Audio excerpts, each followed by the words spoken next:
혹시 여러분들 중에 이러지도 못하고 저러지도 못하는 그런 참담한 상황을 한번 당해본 적이 있으신지요? 아니면은 정말 끝없는 바닷 가운데 한번 떨어져서 그런 정말 비참한 그런 현실을 한번 맞이해 본 경험이 있는지, 아니면은 정말 내게는 이제 소망이 다 끊어졌다. 내가 이제 기댈 것도 의지할 것도 바랄 것도 내 삶에서 이제 더 이상 나아질 것이 없는 그런 상황 가운데 혹시 놓여본 경험이 있습니까? 사람이 살다 보면은 이런저런 어려움을 당하게 됩니다. 뭐 그것은 예수 믿는 사람이건 안 믿는 사람이건 마찬가지인 것 같습니다. 그러니까 이런저런 크고 작은 어려움들을 당하게 됩니다. 근데 그 삶의 어려움들이 또 삶의 공고함이 각 사람이 가지고 있는 그런 개인적인 성향이나 아니면은 그 사람의 성품이나 인격이나 능력이나 아니면 그 뭐 자라온 성장 배경 이런 것들에 따라서 느껴지는 것은 사뭇 다를 것입니다. 똑같은 일을 만나더라도 어떤 사람은 아무렇지도 않게 그것을 이렇게 잘 넘어가기도 하지만 어떤 사람들에게는 그것이 정말 죽음보다 더 고통스러운 것으로 이렇게 다가오기도 합니다. 요즘 한국 사회에서 가장 인기가 되고, 그러니까 인기라기보다 가장 이슈가 되고 있는 그런 문제가 있다면은 바로 자살일 것입니다. 이게 자살률이 계속해서 한국 사회에서 급속도로 이렇게 증가하고 있는데, 그것은 뭐 예전에는 아주 옛날에는 이렇게 자살하는 것이 아주 정말 큰 사회의 큰 이슈였는데 지금은 그것이 큰 이슈가 되지 않을 정도로 모든 연령대에서 남녀노소를 가리지 않고 지역을 가리지 않고 일어나고 있습니다. 이게 통계청이 이게 발표한 자료에 의하면 2013년 사망의 원인 중에 이게 자살로 사망한 사람이 14,427명이라고 합니다. 한 해. 그러니까 하루 평균 39.5명이 자살로 생을 마감했습니다. 이게 2013년도 통계 자료입니다. 근데 이 수치가 2003년에는 22.6명이었다고 합니다. 근데 거의 10년 만에 확 많이 늘었습니다. 이것은 주변에 있는 다른 이게 OECD 국가들 중에서도 이 자살률이, 한국의 자살률이 2배, 3배 가량 더 높다고 합니다. 이게 OECD 이게 국가들 평균 자살률은 12.1명. 근데 한국은 39.5명. 이게 이 자살률이 굉장히 높아졌습니다. 저희 예수 믿는 사람들이 이 자살을 동조하거나 뭐 이렇게 자살을 저희가 인정하거나 그러진 않습니다. 근데 우리가 그 자살한 사람들의 삶의 형편을 한번 이렇게 헤아려 보는 그런 마음은 저희에게 필요합니다. 오죽하면 죽음까지 결심을 하고 자살을 했을까? 라는 것이 그런 생각들을 한번 해보는 것이 저에게 필요합니다. 그냥 신문에 난 몇 글자 그런 정보, 그 사람이 왜 자살했는지 그 이유 보고, 뭐 사람이 그런 걸로 자살을 해. 이렇게 정죄하는 것이 아니라, 얼마나 힘들었으면 자살했을까? 근데 저희는 잘 그걸 못하죠. 좀 별것도 아닌 문제로 자살하면은, 야, 그런 걸로 자살할 것 같았으면 나는 벌써 수백 번 죽었다.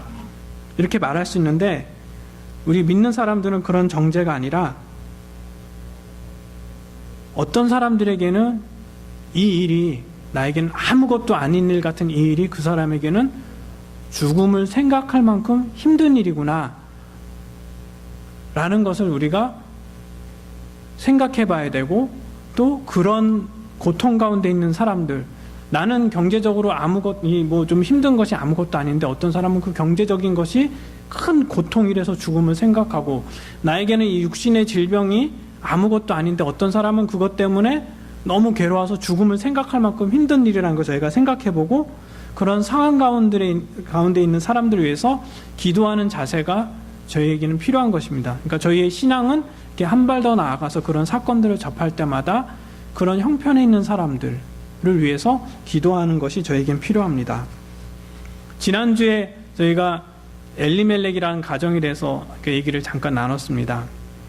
하나님이 왕으로서 다스리시는 그 시대에 하나님을 왕으로 인정하지 않는 그 가정, 그래서 기근이라는 흉년이라는 이런 어려운 상황을 만났을 때 다른 나라로 이주하여 살고자 했던 그 가정. 근데 1장 마지막 5절, 1장 저희가 지난주에 나눴던 1장 5절 보면은 그 가정의 그 처한 상황은 아무것도 남은 게 없는 상황.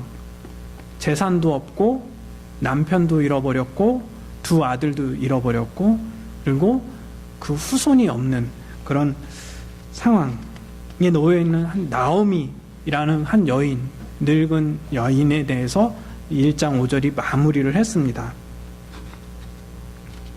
혹시 여러분 가족이나 여러분 주변에 이런 친구들이 있다면 어떤 마음이 들겠습니까? 무슨 말로 이런 사람들을 위로하겠습니까? 잘 살아보려고 이민을 갔는데, 그래서 이렇게 하면은 내가 잘 살 수 있을 거야 라고 이민을 간 사람이 남편을 잃어버렸습니다. 자기 가족을 다 잃어버렸습니다. 재산도 다 없어졌습니다.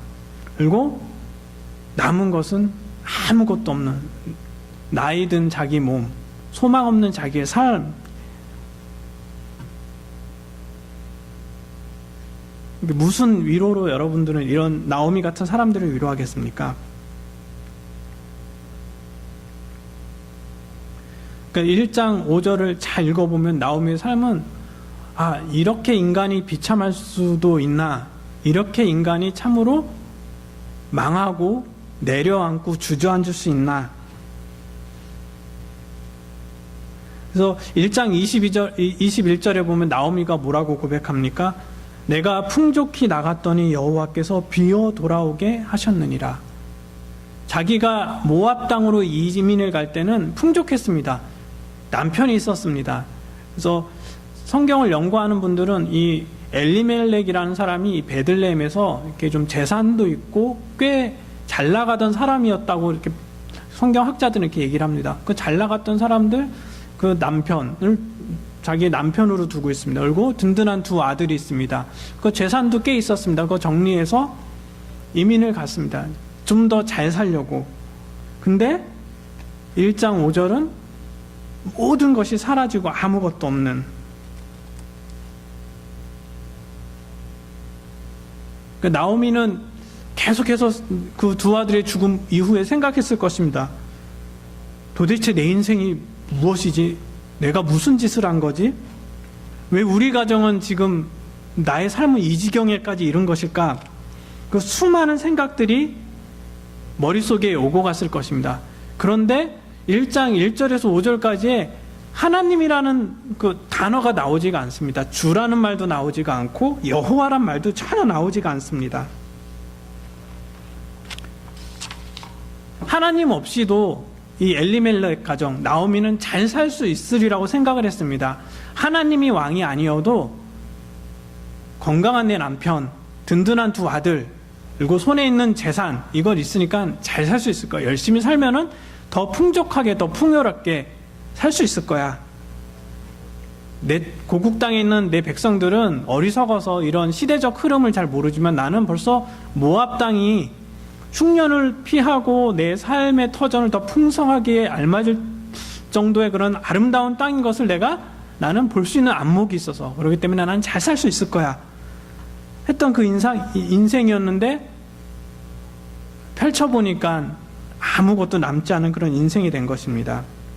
그런데 오늘 우리가 읽은 본문 1장 6절에 드디어 하나님이 등장을 하십니다. 그런데 하나님이 직접적으로 등장하지 않으셨습니다. 그러니까 5절과 6절 사이에 얼마나 긴 시간이 흘렀는지는 아무도 모릅니다. 1년이 흘렀는지 아니면 단 며칠이 흘렀는지는 잘 모르겠습니다. 그런데 이 5절과 6절 이 시간 흐름 사이에 이 시간은 나오미가 자기의 인생이 더 이상 비참해질 수 없겠다라는 그런 좌절과 절망과 그 비참함을 느끼기에는 충분한 시간, 그 고통을 느끼기에는 아주 충분한 그 시간이었습니다. 근데 하나님께서 이 나오미의 귀에 어떤 말씀을 들려주십니까? 6절에 여호와께서 자기 백성을 돌보사 그들에게 양식을 주셨다 함을 듣고 라는 얘기를 듣게 됩니다. 또 하나님이 직접 말씀하신 것이 아니라 누군지 모르겠습니다. 그게 모압 사람한테 들은 건지 아니면은 지나가는 이스라엘 사람들한테 들었는지는 모르겠습니다. 근데 하나님께서 자기 백성을 권고하사라는 얘기를 듣습니다. 지난주에 나눴던 말씀 중에 이 흉년의 원인이 무엇이었습니까? 이스라엘 백성들이 하나님을 등지고 하나님을 멀리할 때 하나님께서 징계하셨다고 하셨습니다. 근데 오늘은 하나님께서 권고하사 양식을 주셨답니다. 이 권고하다라는 이 단어는 방문하다라는 뜻으로도 해석이 되어지고 또 계수하다, 그러니까 숫자를 세다라는 뜻으로도 해석되어진다고 합니다. 즉 목자가 자기 양떼를 세면서 또 잘 살피면서 그 세는 것을 이 권고하다라는 이 단어의 의미가 되어진다고 합니다.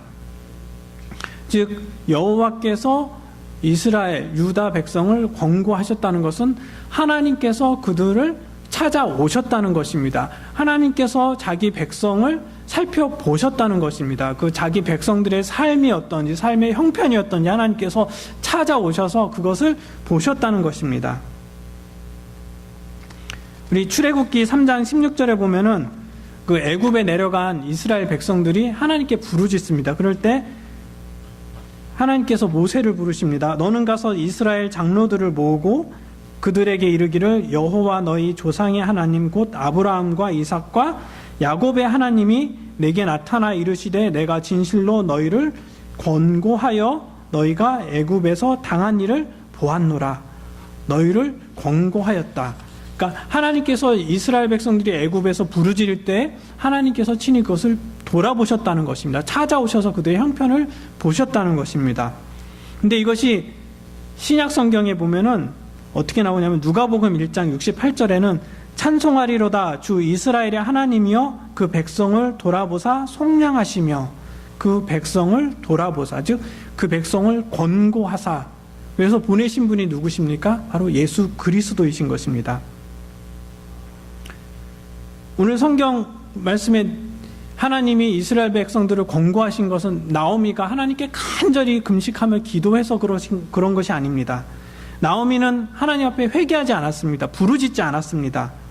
근데 이스라엘 백성 중 누군가가 하나님께 부르짖은 것입니다. 하나님께 간구한 것입니다. 하나님께 회개한 것입니다. 그래서 하나님께서 이스라엘 백성들 가운데 임하시고 그들의 형편을 돌아보시며 이제 그들의 흉년을 거두시며 그들에게 음식을 주신 것은 식량을 주신 것입니다.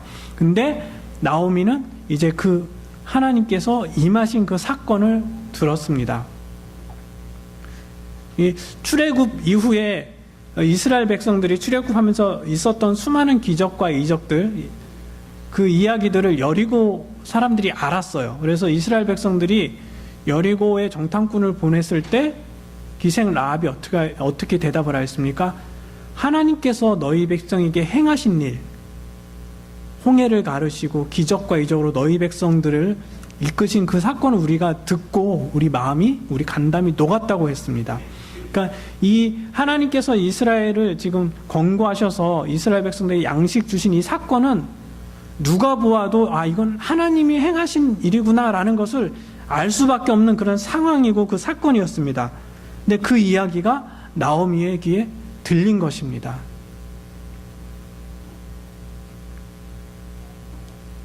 그리고 나오미가 이제 그 말씀에 반응하게 된 것입니다. 나오미가 그 하나님께서 이스라엘 자기 백성을 권고하셨다는 얘기를 들었을 때 머리를 망치로 한 대 맞은 것처럼 띵 했습니다.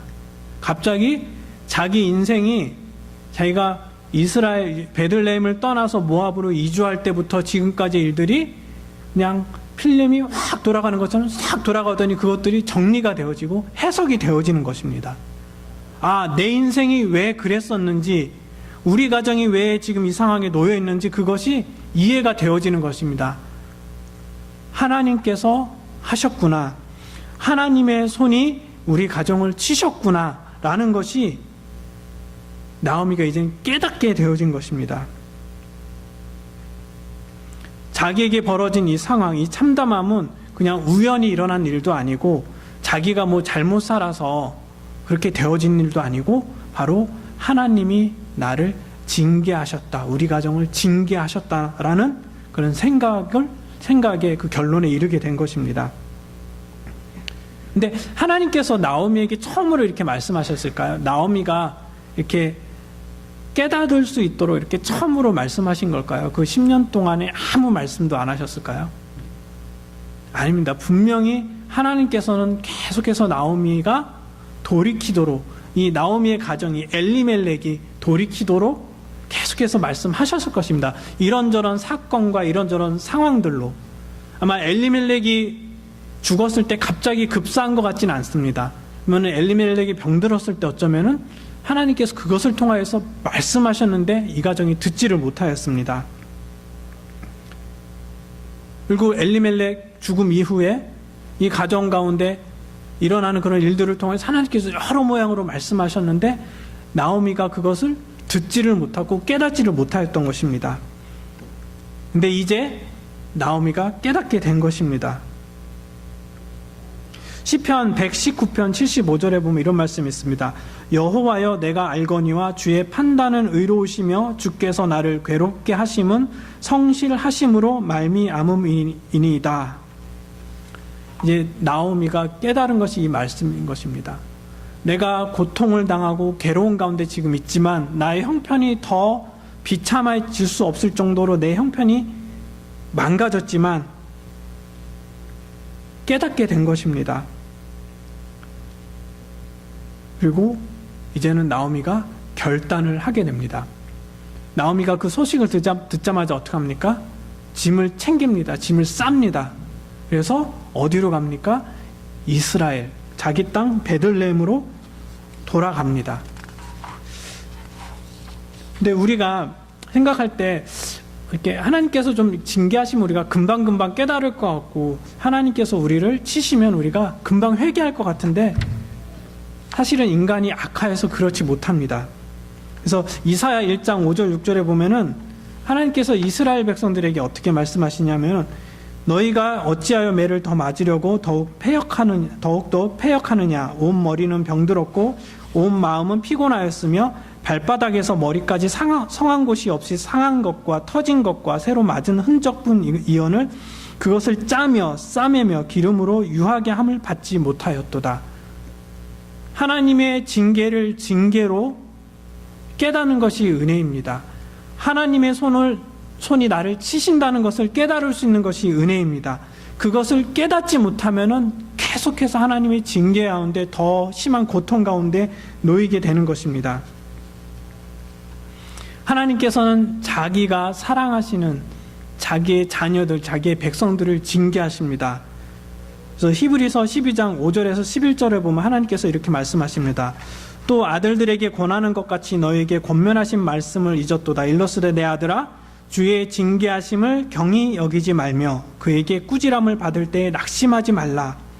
주께서 그 사랑하시는 자를 징계하시고 그의 받으시는 아들마다 채찍질 하심이니라 하였으니 너희가 참음은 징계를 받기 위함이라. 하나님이 아들과 같이 너희를 대우하시나니 어찌 아비가 징계하지 않는 아들이 있으리요. 징계는 다 받는 것이오늘 너희에게 없으면 사생자요 참 아들이 아니니라. 또 우리 육체의 아버지가 우리를 징계하여도 공경하였거늘 하물며 모든 영의 아버지께 더욱 복종하여 살려 하지 않겠느냐. 저희는 잠시 자기의 뜻대로 우리를 징계하였거니와 오직 하나님은 우리의 유익을 위하여 그의 거룩하심에 참여케 하시느니라. 무릇 징계가 당시에는 즐거워 보이지 않고 슬퍼 보이나 후에 그로 말미암아 연달할 자에게는 의의 평강한 열매를 맺나니. 하나님은 그 사랑을 이렇게 표현하십니다. 자기가 사랑하시기 때문에 그 자녀들을, 그 백성들을 징계하십니다. 그 징계가 고통스럽습니다. 그러나 그 징계는 하나님이 우리를 사랑하신다는 사랑의 표현입니다. 이 징계는 그러나 철저하게 고통스러워야 되고 철저하게 우리로 하여금 하나님만 바라보게 해야 됩니다. 만약에 하나님께서 이 징계의 수준을 너무 낮추신다든지 하면은 우리 인간이 조금만 때려도 괜찮을 것 같은데 그렇지 않습니다. 그래서 하나님께서 모세를 통하여서 애굽 땅에 재앙을 내리실 때 이렇게 바로의 모습을 보면은 인간이 얼마나 사악한지 알 수가 있습니다. 출애굽기 8장 15절에 보면은 이게 바로가 이게 반응합니다. 바로가 숨을 통할 수 있음을 볼 때 그 마음을 완강케 하여 그들을 듣지 아니하였으니 여호와의 말씀과 같더라. 우리가 좀 숨쉴 만한 틈이 생기거나 뭔가 우리가 잡을 수 있는 것이 생기거나 우리가 하나님 말고도 살 길이 보인다든지 그런 하나님 말고도 내가 어떻게 이 위기를 모면할 수 있고 이 고통을 외면할 수 있는 길이 생긴다면은 인간은 하나님을 붙들지 않습니다. 그것이 인간의 사악한 모습이고 연약한 모습입니다. 그래서 하나님께서 이 나오미를 징계하시는 것도 나오미가 더 이상 자기 힘으로는 나의 삶이 더 이상 어떻게 해결될 수 없는 그런 상황에까지 이른 것을 나오미가 깨달을 때까지 하나님께서 징계하신 것입니다. 그러니까 나오미가 여호와께서 이스라엘을 권고하셨다는 그 말씀을 들을 때에 나오미가 그 하나님 앞에 붙들린 바 된 것입니다. 근데 바로 왕은 그것을 깨닫지 못하였습니다. 심지어 그 신하들이 왕은 아직도 애굽이 망한 줄을 알지 못하시니까라고 왕에게 이렇게 호소하였음에도 불구하고 이 바로는 그것을 깨닫지 못하였습니다. 나오미는 이제 그 징계하시는 하나님의 손을 깨닫자마자 신속하게 자기의 삶을 정리합니다. 물론 나오미는 이제 더 이상 정리할 것이 별로 없습니다. 자기 남편이 있는 것도 아니고 아들이 있는 것도 아니고 재산이 많이 남은 것도 아닙니다. 그냥 이렇게 보따리에 자기가 갈아 입을 수 있는 한두 벌 말고는 더 이상 챙길 것이 없습니다. 그리고 얼른 훌훌 털어서 이제 고향으로 돌아갑니다. 근데 이런 모습을 보면은 우리는 생각하기를 그래 이게 나오미는 이게 삶이 이게 다 망했으니까 쉬울 거야 이렇게 돌아가는 게 얼마나 가벼울까라고 생각할 수 있지만 근데 사실은 그게 굉장히 어려운 결단입니다. 여러분들 고향을 떠나시면서 가진 생각들이 뭡니까? 내가 성공해서 고향으로 돌아가야지 하는 것들이 한국 사람들의 정서 아닙니까?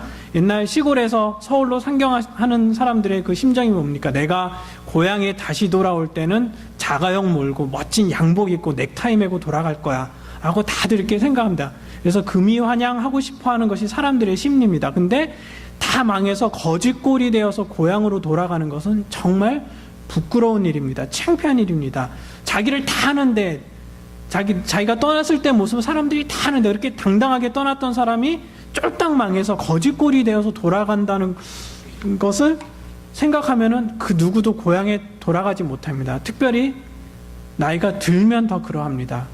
이제 40이 되고 50이 되고 60이 되고 이제는 사회적으로 어떤 지위가 생기고 어떤 위치가 생기고 명예와 이런 것들을 생각할 때는 돌아가기가 어렵습니다.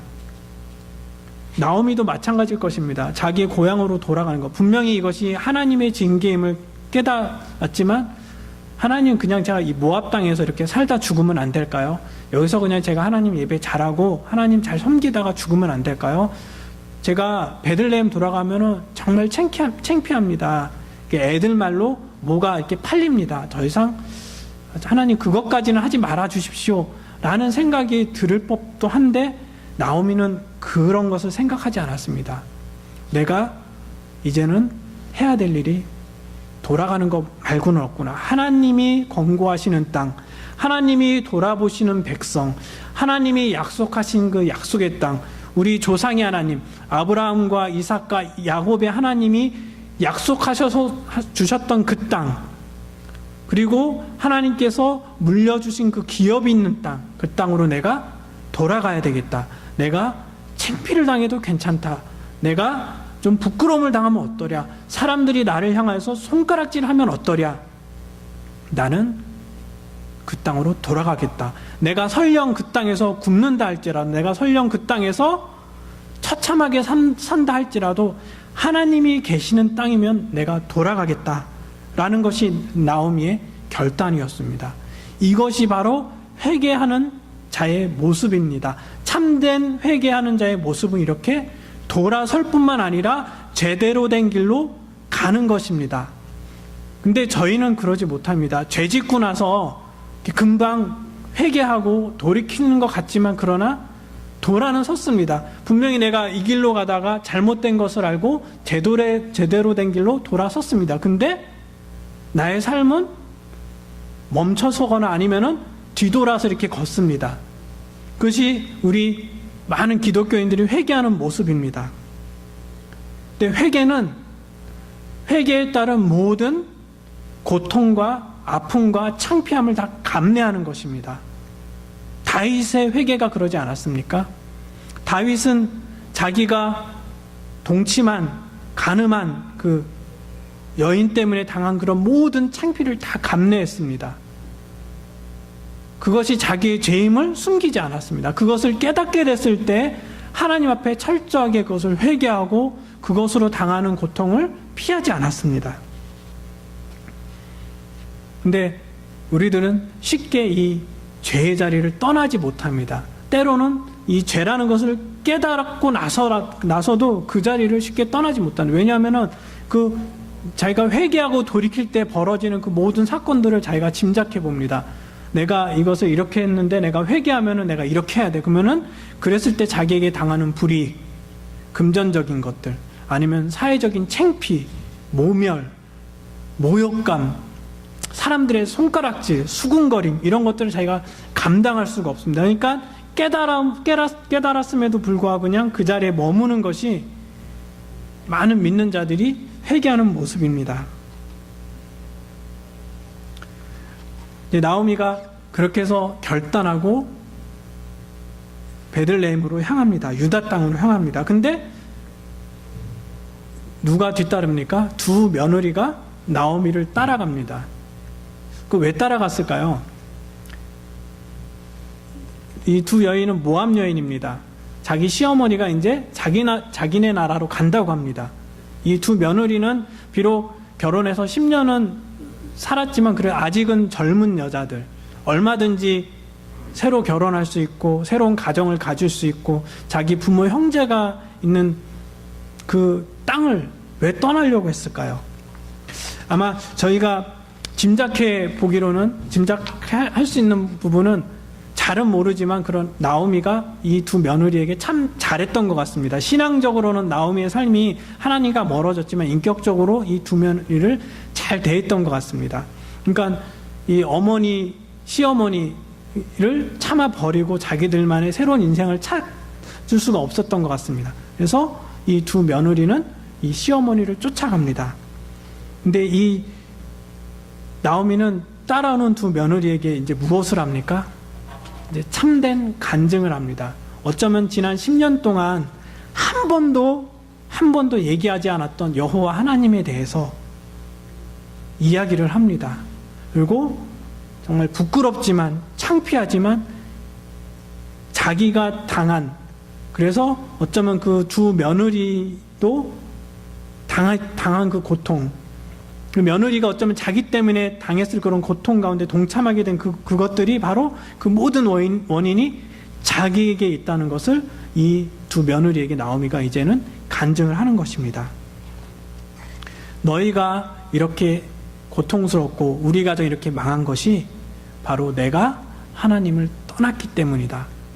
내가 하나님이 주신 기업을 버렸고, 내가 하나님이 주신 땅을 버렸고, 내가 하나님의 백성을 버리고 그냥 우리만 잘 살고자 이렇게 이주를 해왔단다. 그래서 이제는 다 망했다.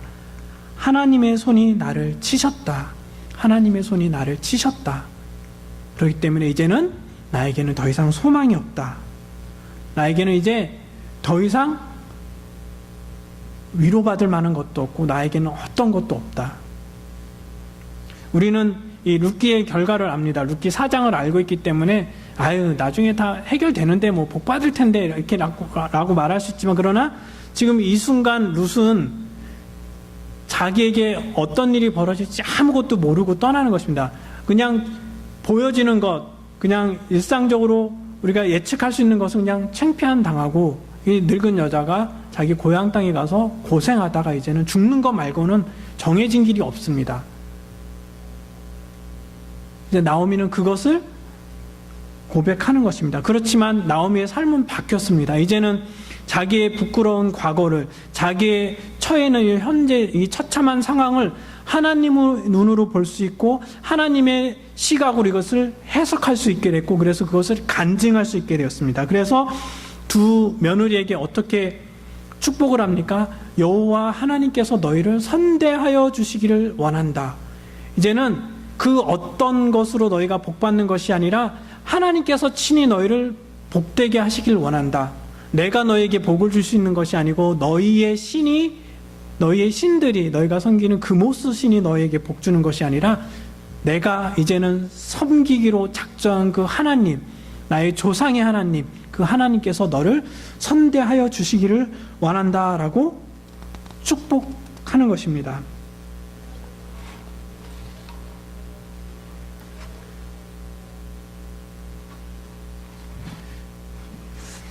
여러분, 지옥이 혹시 왜 지옥인지 아십니까? 지옥이 지옥인 이유는 딱 한 가지가 없어서입니다. 그것은 소망이라는 것이 없기 때문입니다. 소망이 있다면 지옥이 아닙니다. 그래서 천주교에서는 연옥을 얘기합니다. 이게 죄가 많은 사람들은 가서 좀 고생 좀 하다가 천국으로 가는 것, 이렇게 얘기를 합니다. 근데 성경은 그렇게 말하지 않습니다. 우리가 죽음 이후에 갈 수 있는 것은 천국 아니면 지옥입니다. 근데 그 지옥은 고통스러워서 지옥일 수도 있지만, 그러나 진짜 지옥인 이유는 그 고통이 끝나지 않기 때문에, 영원한 고통이 있기 때문에 지옥입니다. 지옥은 그 절망이, 그 처참함이 끝이 없기 때문에 지옥인 것입니다. 만약에 소망이 있다면 더 이상 지옥이 아닐 것입니다. 남자분들 이렇게 군대 생활하면서 많이 했던 얘기 뭡니까? 어떻게 해서든지 국방부 시계는 돌아간다 라고 얘기하지 않습니까? 왜냐하면 그 군대 생활이 아무리 힘들어도 끝이 있습니다. 그 훈련소 몇 주간, 2달, 3달간의 그 지옥 같은